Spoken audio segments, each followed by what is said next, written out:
يعني ايوه مظبوط بقى، اتفضل.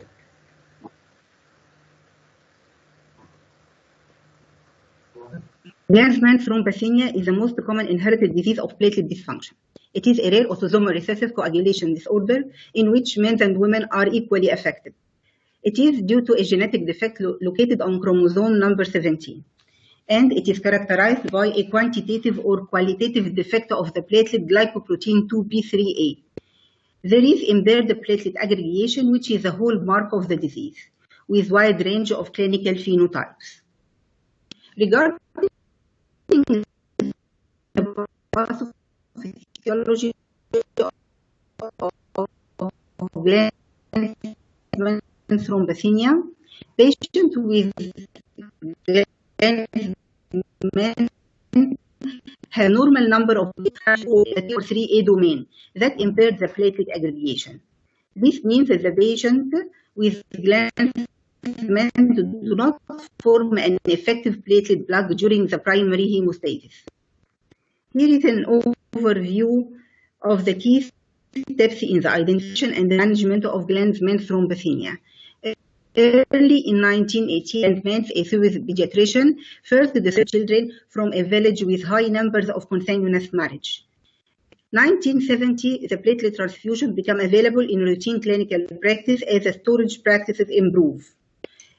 And late in 1970, considerable infection as HIV and hepatitis B and C from contaminated blood product was a main medicine.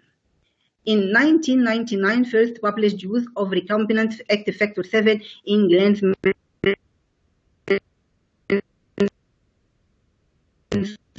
thrombasthenia. Late in the same year, in 2004, recombinant active factor 7 approved for the control of bleeding in patients with Glanzmann in the European Union. And finally, in 2013, final result from the prospective observational Glanzmann thrombasthenia registry was published.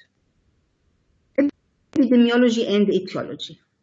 Regarding the distribution of the bleeding disorders, it is well known that hemophilia A is by far the most common inherited cause of bleeding worldwide.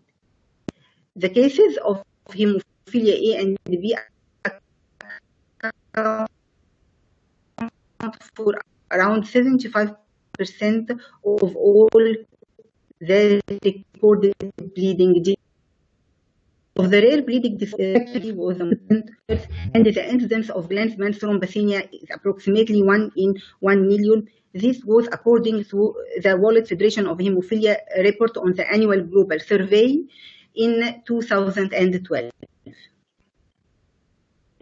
Glanzmann thrombasthenia is the most prevalent rare bleeding disorder in Egypt, and this region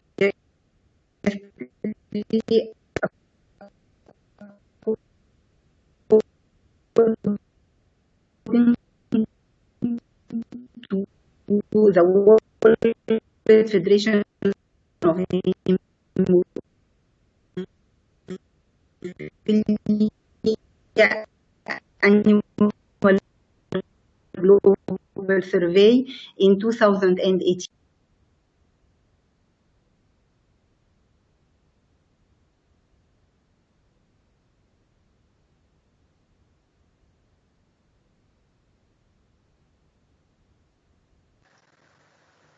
دكتورة داليا، هو للأسف الصوت حضرتك اختفى تقريبا، الإنترنت عند حضرتك ضعيف شوية.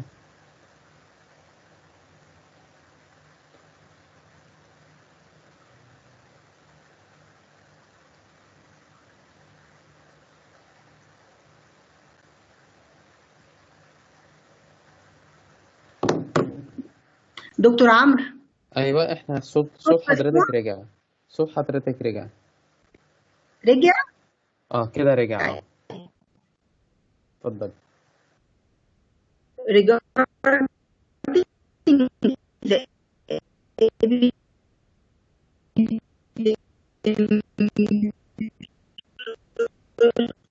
characteristic, higher prevalent thrombasthenia in consensus population.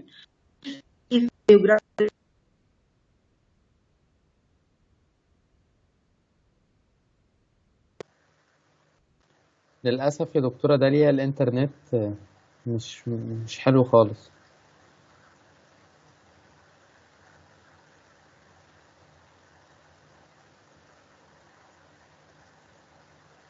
احنا تقريبا الصوت اختفى تاني خالص.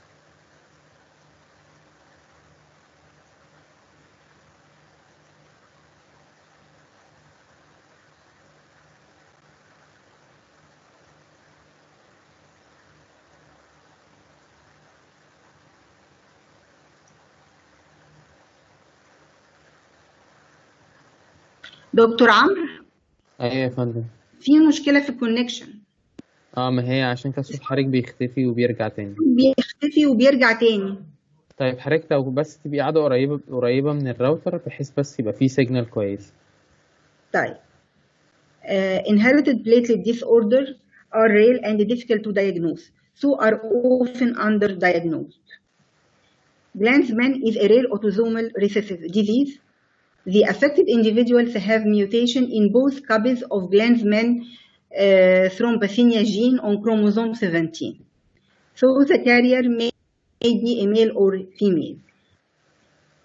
In symptomatic patients, there may be a homozygous having two copies of the same abnormal gene, or compound heterozygous having two copies of different abnormal gene, and the asymptomatic carrier is usually heterozygous having only one copy of an abnormal gene. If one parent is a carrier for Glanzmann and the other is unaffected, the children have a 1 in 2 chance of being unaffected and a 1 in 2 chance of being carrier. If both parents are carriers, the children have a 1 in 4 chance of having Glanzmann, a 1 in 2 chance of being carriers, and a 1 in 4 chance of being unaffected. If one parent has Glanzmann and the other is unaffected, all the children will be carriers. If one parent has Glanzmann and the other is a carrier, children have a 1 in 2 chance of having Glanzmann and a 1 in 2 chance of being carriers. Of course, there is a wide range of mutation on the ITGA2B and also the ITGB3, both encodes for glycoprotein 2B3A. And this mutation includes small deletions, insertions, and nonsense mutation, which are responsible for causing the disease. Regarding the clinical presentation of Glanzmann's disease, the main clinical presentation is the mucocutaneous bleeding, severe and long-standing mucosal bleeding, particularly during the childhood. Excessive bleeding after dental extraction, surgery, and delivery. The most common mucocutaneous bleeds are easy bruising, purpura, ecchymosis, epistaxis, gingival bleeding, menorrhagia, which often worse at the menarche. The gastrointestinal bleeding and the hematuria are rare in Glanzmann disease, and the deep visceral bleeding, which is a special character of hemophilia, are very rare in Glanzmann disease. Most patients are diagnosed before the age of 5 years, with many cases identified at birth or during the early infancy. In women, heavy bleeding is often observed at the menarche, and it can be the circumstance of diagnosis of Glanzmann disease in adolescent female. Fortunately, the mortality from Glanzmann is very low. The most important issue is the diagnosis of Glanzmann thrombasthenia, as we mentioned that it is a rare bleeding disorder and most of the cases pass underdiagnosed. So the diagnosis is primarily depending on the clinical presentation of mucocutaneous bleeding with the evaluation of the platelet function. Automated platelet function test, for example, BFA100 is non-specific screening test. The most important in the diagnosis of platelet function is the platelet aggregometry. Monitor the platelet aggregation via exposure to a variety of agonists, including ristocytine, AGP, collagen, thrombin, and thromboxane A2. And the most definite diagnosis for Glanzmann thrombasthenia is the flow cytometry, which allows the detection and the quantification of the integrin deficiency via analyzing the binding of the monoclonal antibodies specific for glycoprotein 2B3A2 platelets. Here is the diagnostic platelet aggregometry profile. As we see, the diagnosis of Glanzmann thrombasthenia is made by observing platelet aggregation, which is defective to all agonists except ristocytine. Glycoprotein 2B3A flow cytometry can provide a definite diagnosis. So we should stress on the normal ristocytine-induced platelet agglutination and the normal size of platelet eliminates the possibility of Bernard-Thornier. And the normal platelet count ruled out the thrombocytopenias, and the normal coagulation parameters and the fibrinogen concentration rule out the clotting disorders. And this is the most important issue in our lecture, how to diagnose the Glanzmann disease. The typical lab result as the coagulation profile, PT, ABTT, thrombin time, fibrinogen, the platelet count, size, and morphology, or are of normal result. The platelet aggregation absent or severely diminished, and the most definite diagnosis is by the flow cytometry for glycoprotein 2B and 3A. And the platelet aggregation cytometry is only carried out at specialized labs with the requisite of equipment and training. The classification of Glanzmann thrombasthenia. Patients with Glanzmann are traditionally classified according to the expression and the function of glycoprotein 2B3A into three types. Type 1, which is the most severe type, in which the glycoprotein 2B3A is virtually absent, less than 5% of the normal level. Type 2, which is considered the moderate type, there is detectable but significantly reduced, from 5 to 20% of the normal level. And the third type, or the variant, patients who have low to normal glycoprotein 2B3A is more than 20% with dysfunctional defect.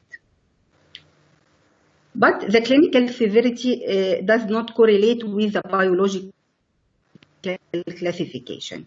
And the severity in Glanzmann disease is unpredictable. Some patients never have serious bleeds and are free of any bleeding complication once they reach the adulthood. But the rare coexistence of Glanzmann with other inherited bleeding disorders, for example, the von Willebrand disease, could accentuate the clinical severity of the bleeding. How to manage? We have two main objectives for the management: to treat the bleeding episodes and to prevent bleeding during surgery or invasive procedure. The conservative treatment and the local measures in the form of nasal packing or gelatin sponge for epistaxis, local hemostatics such as fibrin glue and the thrombin or antifibrinolytic agents, all these measures are used only in mild to moderate bleeding. The platelet transfusion is the standard treatment for severe bleeding and for preventing the bleeding in invasive surgical and dental procedure. But the platelet transfusion carries many risks. The risk of immunological transfusion reaction, the risk of bloodborne infection as HIV and hepatitis, and the alloimmunization, including the development of anti-glycoprotein 2B3A and anti-HALA antibodies that can result in refractoriness to platelet. Also, there is many limitation of the platelet transfusion. The platelet have an extremely limited shelf life of 5 to 7 days only. And the platelets are used routinely in many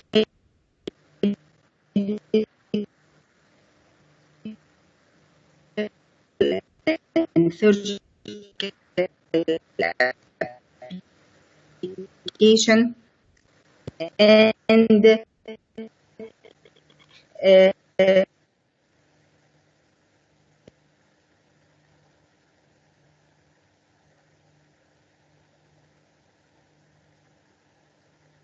هو للأسف صوت حضرتك راح تاني يا دكتورة داليا.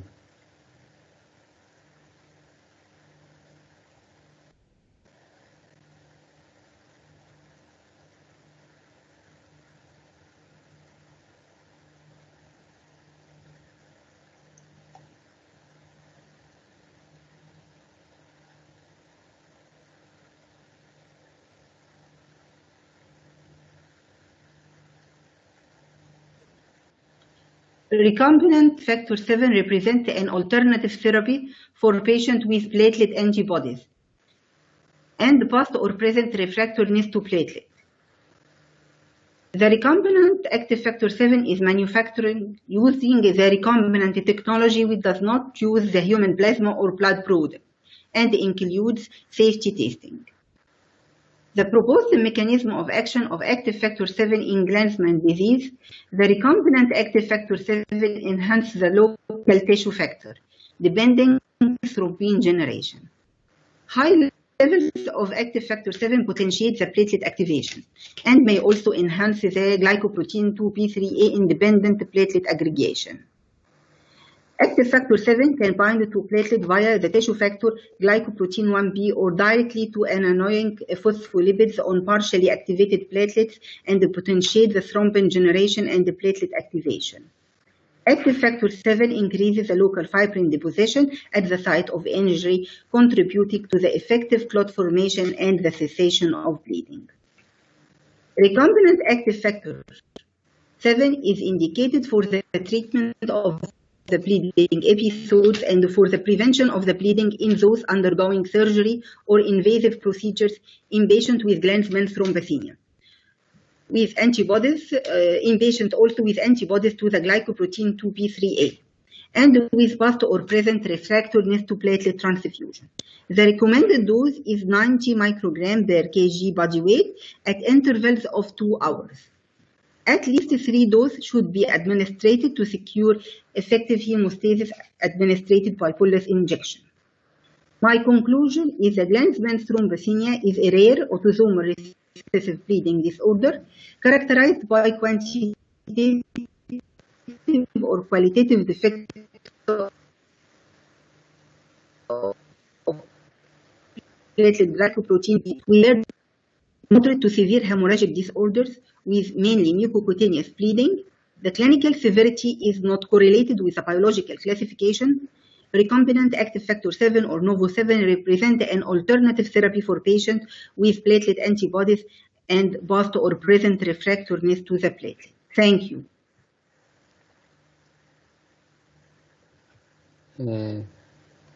Thank you, Dr. Dalia, for this illustrative presentation on Glanzmann thrombocythemia.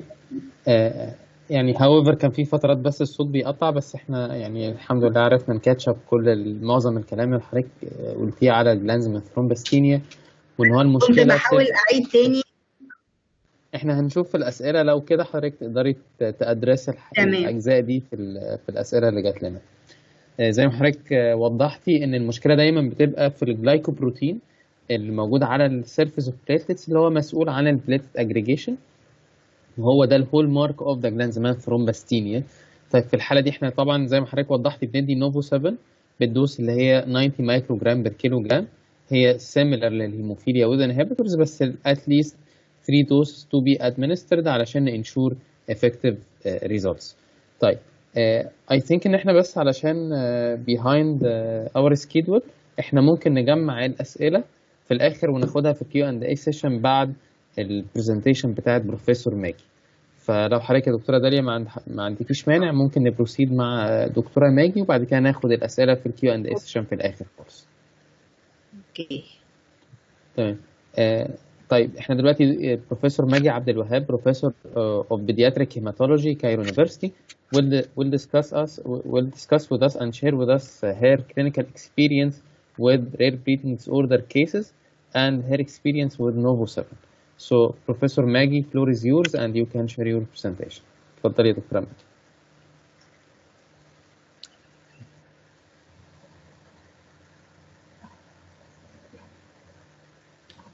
Hello. Hello everyone. سامعين حضرتك اتفضلي. Okay, thank you very much for the kind invitation. and giving me the opportunity to share the experience of our unique cohort, especially Factor 7 cohort, which is quite a big cohort of more than 40 patients with inherited Factor 7 deficiency. And I'm so glad to be part of this webinar with my two colleagues, Dr. Suzanne and Dr. Dalia. And I thank them very much for the introduction of the for Factor 7 deficiency, as well as Glanzmann's Thrombasthenia, because this is going to really help me a lot. I'm going to share my screen now.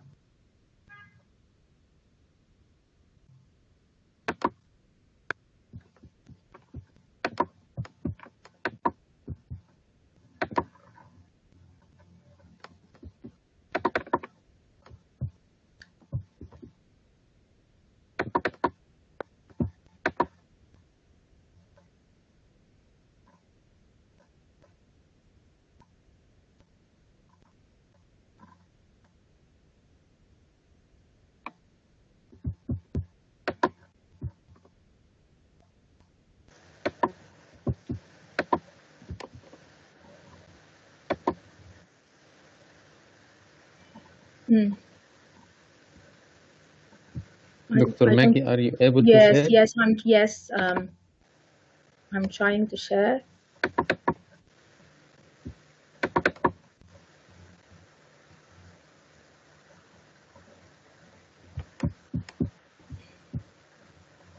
I'm using it all the time. I don't know what the problem is.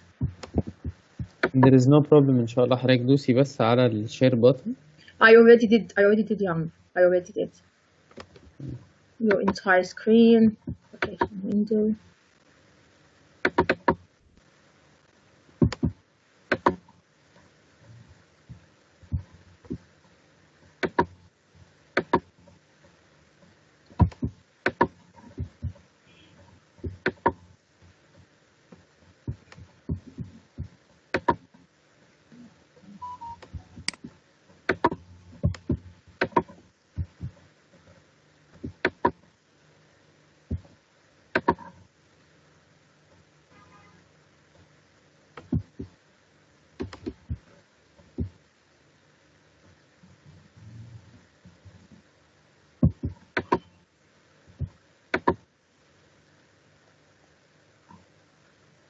Okay, entire screen.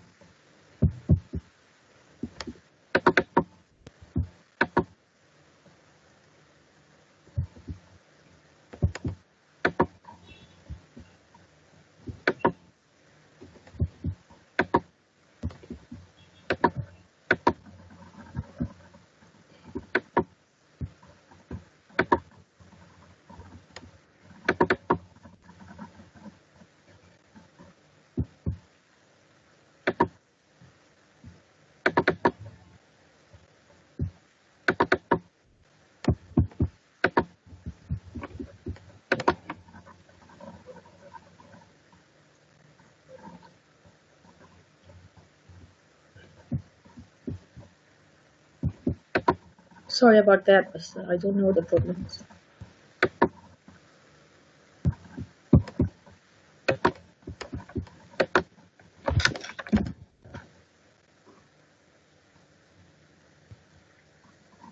I think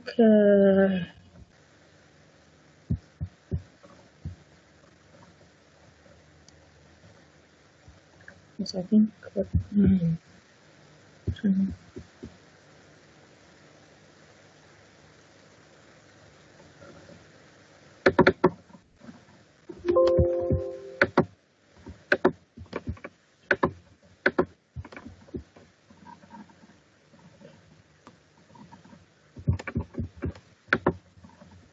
this is the wrong one.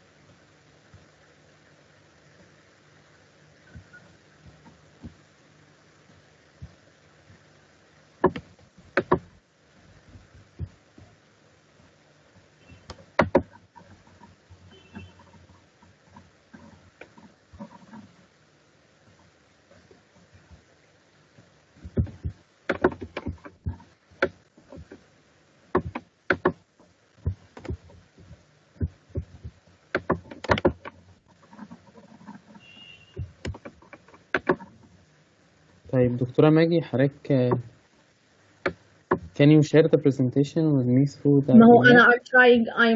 I'm trying to figure out what the problem is. Okay.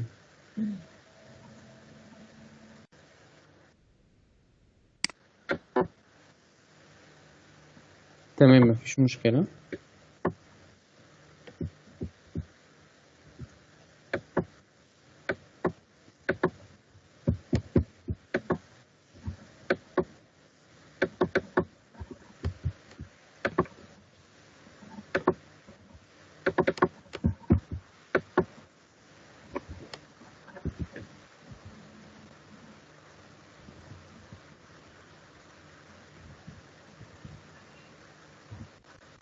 طيب هو كان في سؤال لدكتورة سوزان about using novo 7 prophylaxis factor 7 deficiency.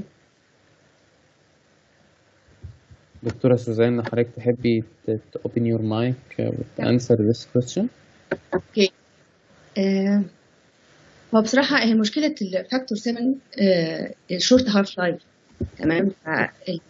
ده بيمنع او يعني ده يعتبر عائق قدام ان احنا ندي بروفلاكسس، بس ان هو الهاف لايف بتاعته تقريبا 6 ساعات، تمام كده. فانا لو مشيت على بروفلاكسس هيبقى صعب جدا.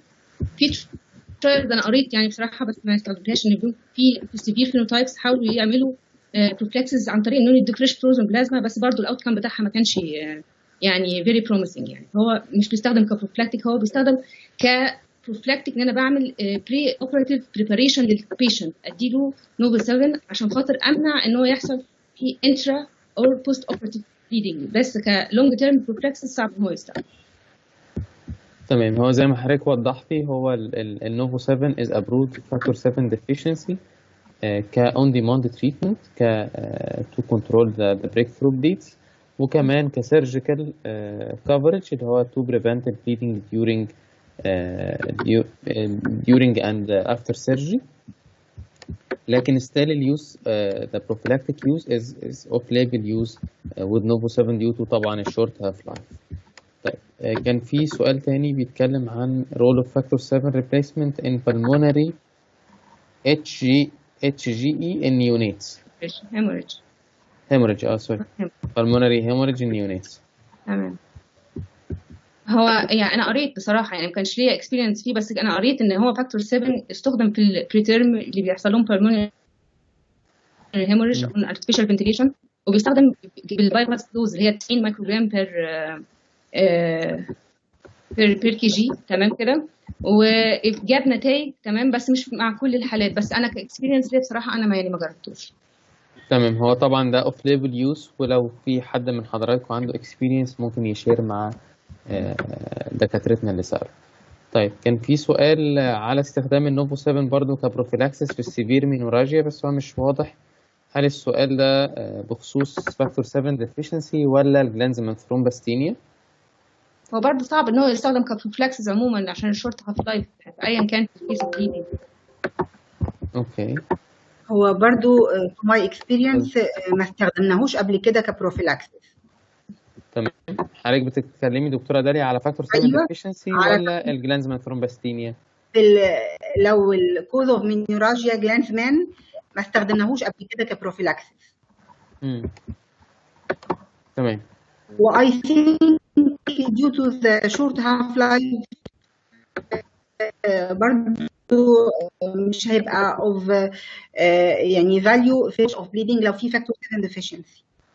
هو الحقيقه الريبورتس اللي كانت published عن استخدامه كبروفيلاكسس however ان هو اوف ليبل كانت في فاكتور 7 deficiency، لكن حضرتك في جلانزمان ثرومباستينيا ما كانش فيه اي يوز كبروفيلاكتيك حتى ايفن كاوف ليبل يوز.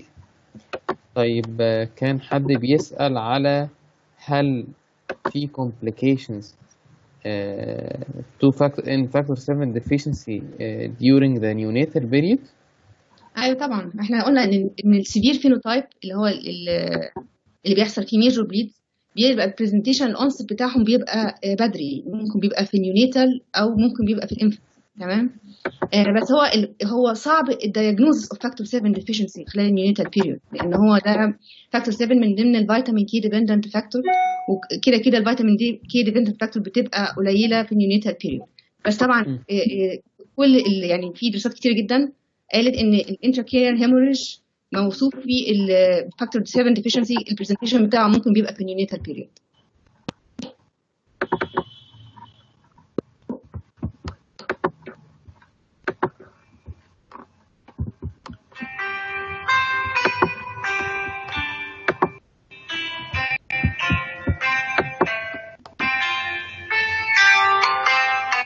الو. طيب ايوه دكتوره ماجي، حضرتك are you still with us؟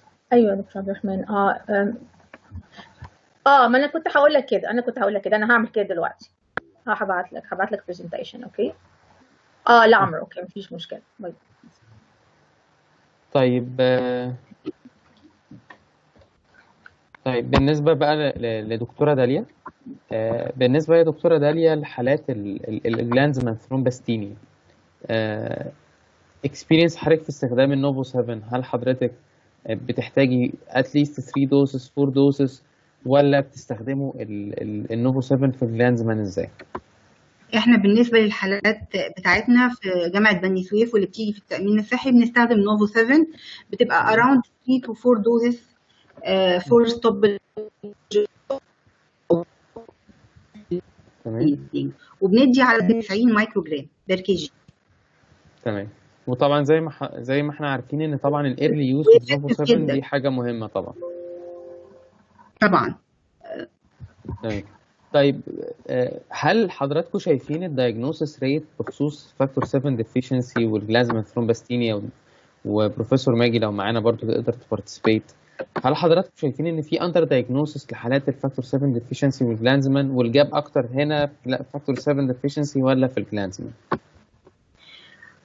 هو انا شايفه ان بالنسبه للجلانزمان ان في حالات كتيره اندر دايجنوز، وخاصه حالات كتيره بتبقى بريزنتد بمينوراجيا مع الفيرست مينارك و unexpected monthly bleeding، ودي لما العيان بيلف كتير ويبتدي يعمل انفستيجيشن بيبقى بعد فتره طويله اتشخص.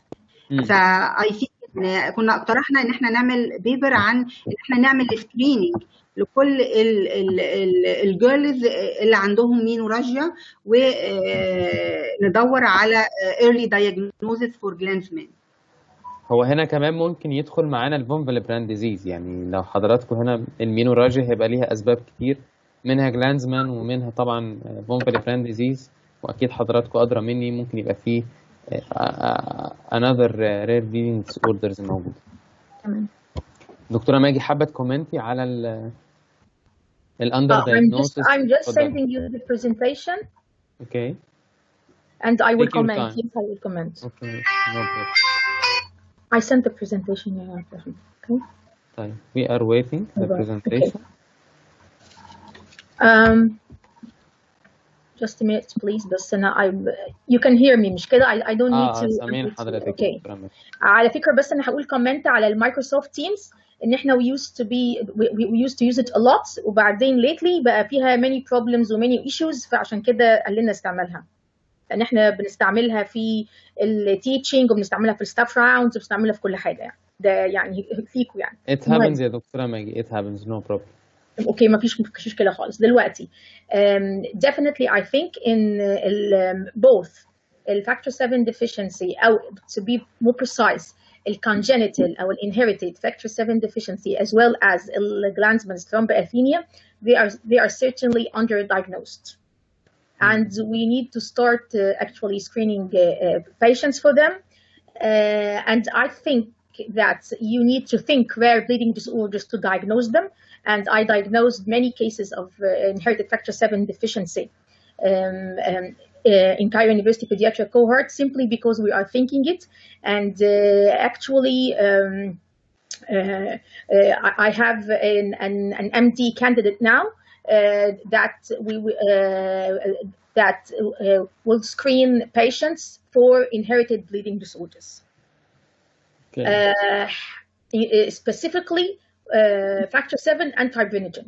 because if you look up the paper we published in 2012, the commonest inherited bleeding disorder in Egypt and in our Cairo University pediatric cohort is inherited fibrinogen disorders, specifically afibrinogenemia, followed by factor 7 deficiency. And factor 7 deficiency comes as second common, and it is certainly very important because, as you will see later in my presentation, that a significant number of patients with severe factor 7 deficiency will present with intracranial hemorrhage. As Dr. Suzanne previously mentioned. And the other thing is it's used in prophylaxis. I used it in I used the recombinant factor 7A, though it's off-label, in prophylaxis, and is quite effective, as we are going to see later too. Okay. Did you get my presentation? Yes. Okay. Can you start, please, sharing? Yes. Just 1 second. And sorry about this, but I don't know. No problem. Okay.